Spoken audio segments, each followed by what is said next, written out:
afternoon, the 15th day of November, the year being 2023, 1 minute to the top of the hour East African time.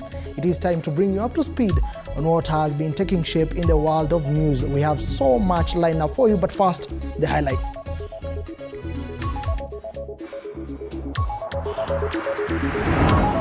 Government spokesperson Isaac Mwaura defends President William Ruto's overseas travels, saying that the country has benefited from 2 trillion shillings accrued from international deals signed since Ruto took office in September last year. So you can see, ladies and gentlemen, we have had the benefits of almost close to 2 trillion shillings. Deputy President Rigathi Gachagua urges the Engineers Board of Kenya to eliminate unqualified individuals purporting to be engineers. We are ready to work with the Engineers Board of Kenya and other relevant agencies in clamping down quacks. Gachagua insists that only certified professionals should practice in the field. Governor Ochilo Oyako of Migori County calls for united effort in mitigating the recurring floods' impact on the country. All right, welcome to the broadcast. My name is Mwege William. Now time to bring you up to speed on what has been taking shape in the world of news. Starting off our broadcast this afternoon, government spokesperson Isaac Mwaura has justified President William Ruto's foreign trips, emphasizing the economic benefits during his inaugural press conference on Wednesday. Mwaura highlighted the government's achievements and said the Ruto's international engagements have brought in 2 trillion shillings to the country. He has mentioned significant investment from countries such as the United Kingdom and the United States and China. It's one of the greatest benefits that we have gotten from this. And of course, the other MOUs that have been signed by the Chinese. Then there is also the Huawei deal between ourselves and them, so that we can have, a transformation of our digital, infrastructure. So they are going to be really helping us in doing so. And Pepsi has actually expressed interest as a result of his visit, the president's visit in America, in setting up, operations in Nairobi. So Pepsi, of course, is a rival to Coca-Cola. So you can see, ladies and gentlemen, we have had the benefits of almost close to 2 trillion shillings that have been sealed, in terms of MOUs. And you'll ask the question, then why can't the ambassadors do it? No, it's not that simple, ladies and gentlemen. You have to give that thrust as a president when he is committed and when he shows up. The power of showing up, it's really very important. And it is important because Kenya does not have a lot of fiscal headroom, if you know what I'm talking about, because we borrowed a lot. So we need to find other ways through PPPs, public-private partnerships, and all of such, so that then we are able to leverage on new ways of financing our development. And I think this is very, very, very important. For example, when we talk about... All right, let us stick with the government spokesperson, where he earlier stated that petrol will have costed 229, diesel 223, and kerosene 203 if the government had not stepped in to subsidize prices in its latest review of fuel prices. This is according to the government spokesperson Isaac Mwaura, while defending government amid mounting pressure from Kenyans over the high cost of fuel in the country. In a review by the Energy and Petroleum Regulatory Authority, that is EPRA, the monthly prices published on Tuesday will see consumers in Nairobi pay a maximum of 217 for a litre of super petrol, the pump 203 and 203.06 shillings for a litre of diesel and kerosene respectively. As you may be aware, there were some changes yesterday, and these changes would have gone as far high as the 17 shillings. But of course, through the stabilization fund, there were some interventions. At least the increase was marginal. There was a drop, for example, for kerosene. So the government is really trying to do something. The Kenya Kwanza government is a listening government. The government has stabilized fuel price by up to Kenya shillings 19.82 per litre, resulting to a reduction in the retail pump price of diesel and kerosene. This price stabilization has cushioned Kenyans against the projected increase in fuel prices attributed to the rise of landed costs of imported fuel. Without this stabilization, petrol would retail at Kenya shillings 229 shillings, diesel 223, and 206 shillings for kerosene, saving consumers Kenya shillings 12.01 for petrol, Kenya shillings 19.82 for diesel, and Kenya shillings 3.64 for kerosene, and Kenya shillings 3.64 for petrol.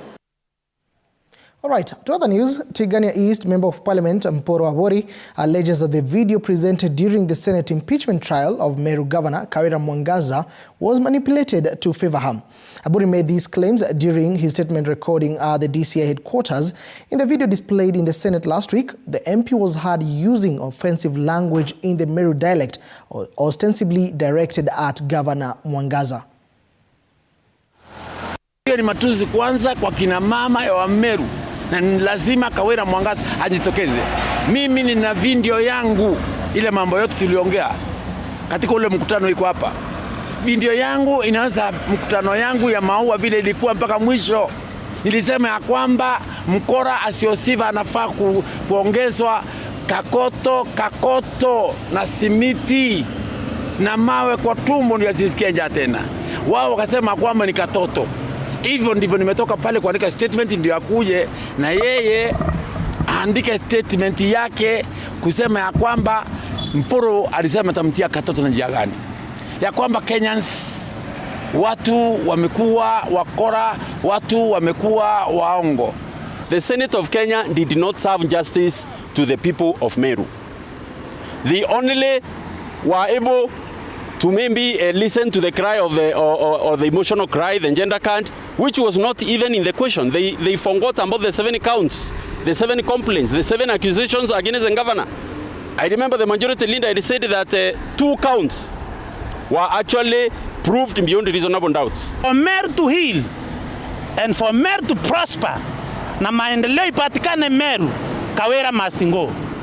Hakuna uhusiano, hakuna kushirikiana hata dakika mmoja unless Kawira Mwangaza atoke na aseme alifanyia wa Meru dhambi kwenda kutudhalilisha katika Senate na kutoa aibu katika Senate.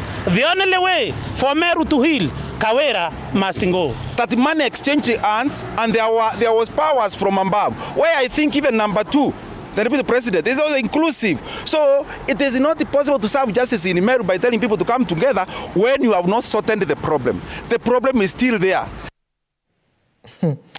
All right, there you have it, and the Meru drama continues. Elsewhere, Migori County Governor Dr. Ochilo Ayako has called for concerted effort in ending the perennial floods in the country.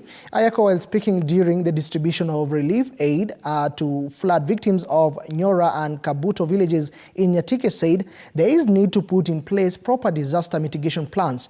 The governor further added that food aid and other goodies issued to displaced families is not a sustainable solution to cushion the families from natural calamities. Government, with elected leaders, the women rep, the senator, and also the area MP, is to take part of this day and assist our people. As a county government, we have brought various things, food, blankets, and other interventions. We are aware and we are engaging the national government through the county commissioner so that we can pool resources together and attend to the needs of our people in a time. The national government has not promptly responded, but as the government and the elected people who are closer to the people, we have decided to take a bit of today and handle that. County government and the national government must work together towards eliminating the recurrence of these invasive floods through using the water that comes from our rivers for irrigation. With these floods that are coming, people's chambers have been swept by floods. They don't have anything to plant in their stomach. So with these high taxes As you think even about creating holidays and planting trees, please think of this region as a place also to support people to be able to at least sustain themselves in a subsistence way. Kiko vibaya sana, hata saizi wengine wamefiliwa. Saa zingine tuko na mazishi, mtu amekufa, pali pa kuzika pia hakuna. Asanteni kwa kutuletea chakula. All right, elsewhere, the Kenya Energy Generating Company, KENGEN, has assured residents of the Lower Tana that the Seven Forks dams are not likely to fill up and spill anytime soon. KENGEN's acting generation engineer for Eastern Region, Isaac Tarus, said the largest of the dams, that is Masinga, was filling up at the rate of 200 cubic meters a second, and that if the rains continues as they have been well into next year, then they do not expect the dam to fill until April next year. Tarus was accompanied by the head of corporate communications, Frank Ochieng, said they are stepping up hydropower generation now that the water levels have increased following the current rains. Tarus added that the water levels at Masinga are already at 5 meters above the minimum operating level of 1,037 meters above sea level. The operational boost at Seven Forks has been remarkable, with the station recording a peak demand of more than 476 megawatts in the last 24 hours alone. According to our daily dispatch reports, we have also seen improved water levels at Masinga Dam, which is Kenya's largest, reaching water levels of 1,042.6 meters above sea level, surpassing the minimum operational level of 1,037 meters above sea level.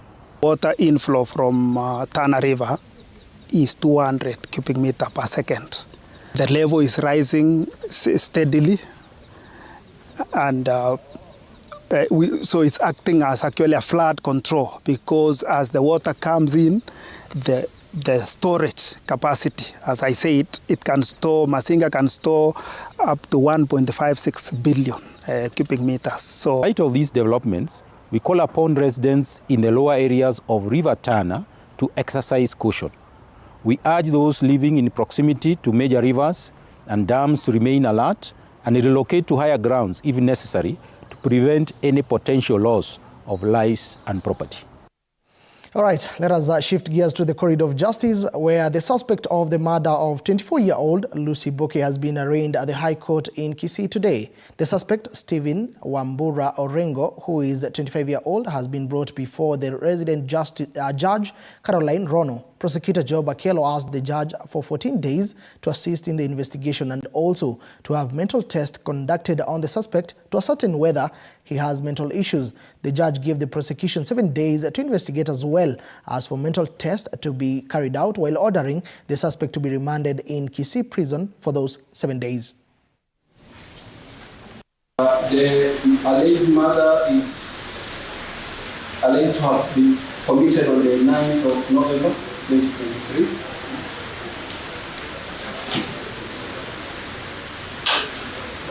Where the victim was killed by stab wounds. Our application is based on the grounds as contained on the face of the notice of motion. Application dated 14th November 2023 is hereby allowed. The respondent, Stephen Wambura, will be remanded in Kisii Central for a period of 7 days to allow investigations to be conducted. Matter will be mentioned on 21st November 2023 before the duty court for further directions. Moving on, Deputy President Rigathi Gachagua has asked Engineers Board of Kenya to weed out quacks to protect the integrity of the profession. Speaking when he officially opened the 30th Institution of Engineers of Kenya Convention at the 18th World Council of Engineers at the Pride Inn Beach Resort, Mombasa, the Deputy President said only qualified and certified professionals must be allowed to work. He said that unqualified and uncertified people have injured the reputation of the engineers for shoddy jobs such as collapsed buildings and construction of roads which require repair even before completion. Engineering is a critical enabler to realize of SDGs, Agenda 2063 of the African Union and Kenya's Vision 2030, as underpinned by the bottom-up economic transformation agenda. Better is our government plans of socio-economic transformation. As we engineer a new world, rapid urbanization in Kenya and Africa has been put to test, especially in collapsing of buildings, bridges, and other infrastructure. We lose people to collapsing buildings and substandard roads mostly linked to unqualified or uncertified practitioners in the industry. This puts the reputation of the profession under question of a competency of members.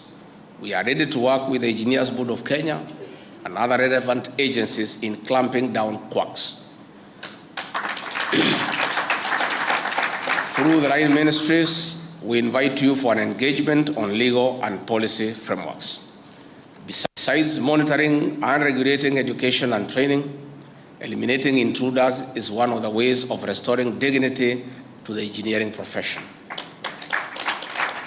On this note, I wish to declare the 30th Institution of Engineers of Kenya Annual International Convention and the 18th General Assembly of the World Council of Civil Engineers officially open.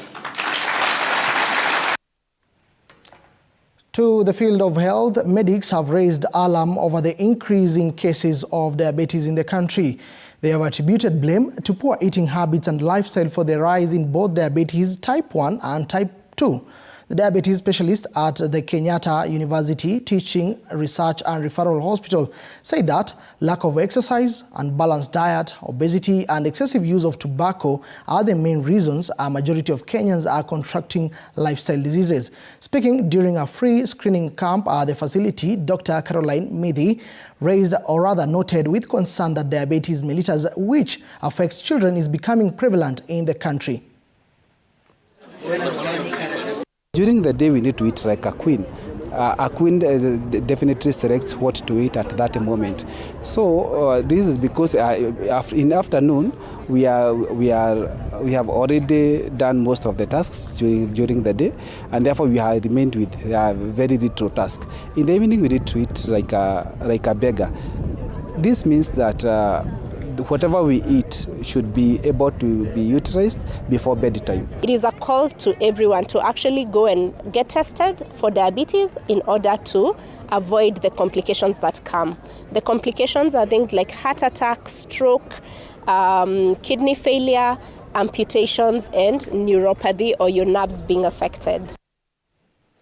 Police have arrested one suspect with donkey meat in Marura village in Maragua sub-county, Murang'a County. In the incident, the police, together with residents, found more than 30 donkeys that were slaughtered in that area, and the meat was being transported to Kayole, Nairobi. The residents discovered the incident when they were helping to push a vehicle that was stuck in the mud carrying meat that was suspected to be donkeys. According to the Deputy Commissioner Gitonga Murungi, the suspect said that the donkeys that were slaughtered were being taken to Kayole, Nairobi. Na wakati tulipofika pale tulipata kwamba ni kweli kuna boma moja ambayo inaonekana kutengwa, haiko karibu na boma zingine. Na pale ndani tulipata kuna sehemu ambayo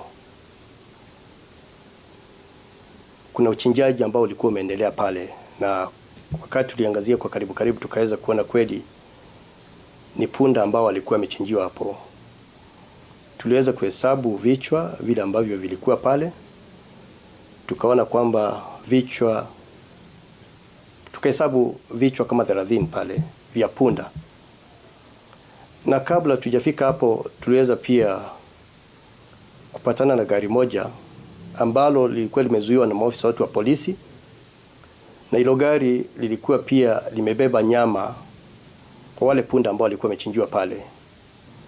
Na mwenye hilo gari aliweza kukamatwa, lakini wenzake wale ambao walikuwa nao waliweza kutoroka. Na yule dereva sasa ambaye tuliweza kumnasa kwamba ile nyama ilikuwa inasafirishwa hadi sehemu ya Kayole Kona, Nairobi, na kwamba ni kazi ambayo hufanyika mara kwa mara. All right, is that what one will say a bad day in office? Anyway, moving on. UDA party coordinator from the Coast region have come together to meet party members as a way of sensitization and educating the members on how the nationwide grassroots elections will be held from 9th of December 2023 from the polling center, ward, constituency and county levels. This comes amid divisions among UDA elected leaders from the Coast region.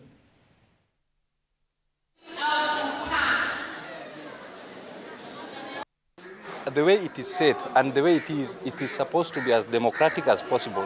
Democratic as possible means that every member of UDA will be involved in the process from the beginning to the end, in the selection or in the election of an official of the party.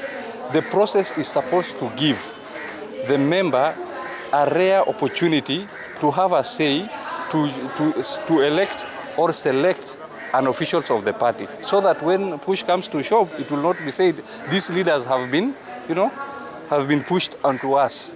We are giving the members an opportunity to choose the leaders of their choice, so that they can run the affairs of the party as is deemed fit by the member. The member is the boss here. Nina furaha kwamba vijana wengi wameweza kujitokeza kutake part katika hii demokrasia ya uchaguzi. Wengi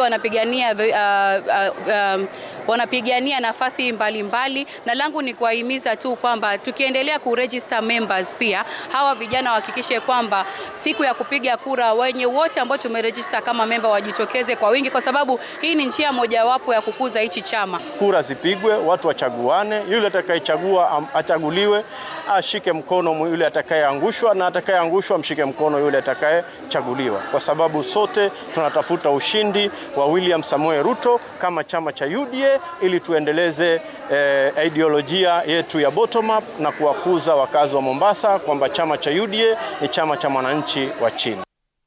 Away from matters UDA, now let us switch gears to matters agriculture, where the county government of Kiambu has distributed maize seeds and fertilizer to over 200,000 farmers in 10 sub-counties of the county to address food insecurity and empower local farmers through agriculture. The last few weeks, Governor Kimani Wamatangi and officials from the Department of Agriculture have been providing the farmers at the ward level with the inputs, with the county chief saying they intend to exploit the ongoing rains. The county has been issuing farm inputs to between 3,000 and 5,000 farmers per ward, targeting the agricultural zones within the county. Tuko na fertilizer. Hii fertilizer yetu hiyo ni ya kuhakikisha kwamba ukipanda mimea yako fertilizer ndiyo hiyo. Tuko na mahindi mzuri ile ya hybrid. Ile ni ile mahindi wakati unapanda unaweka kambegu kamoja kwa shimo, usiweke mbili. Tuko pamoja? Moja tu, ukiweka moja inazaa 4 na ikiharibu sana inatoka 3. Tuamwado ito. Kwa hivyo usiende hata usichukue paketi 2, kuri angewaambia chukua kapaketi kamoja kanatosha. Nimetoka Rebai, nimepewa fertilizer na mahindi. Kwa ukulima nikipanda hizi mahindi sitakuwa na njaa next time. At least nitaweza kupea watoto unga na nitaweza kuendelea kimaisha. Elsewhere, Kirinyaga County targets to collect 600 million shillings in revenue if the new Finance Act is passed by the county assembly members.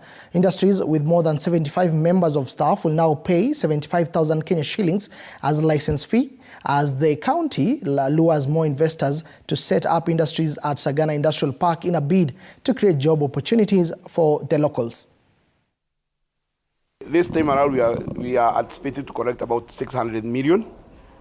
Because last year we were able to meet our target, and if we meet this target of 600 million, even if we collect more, the better.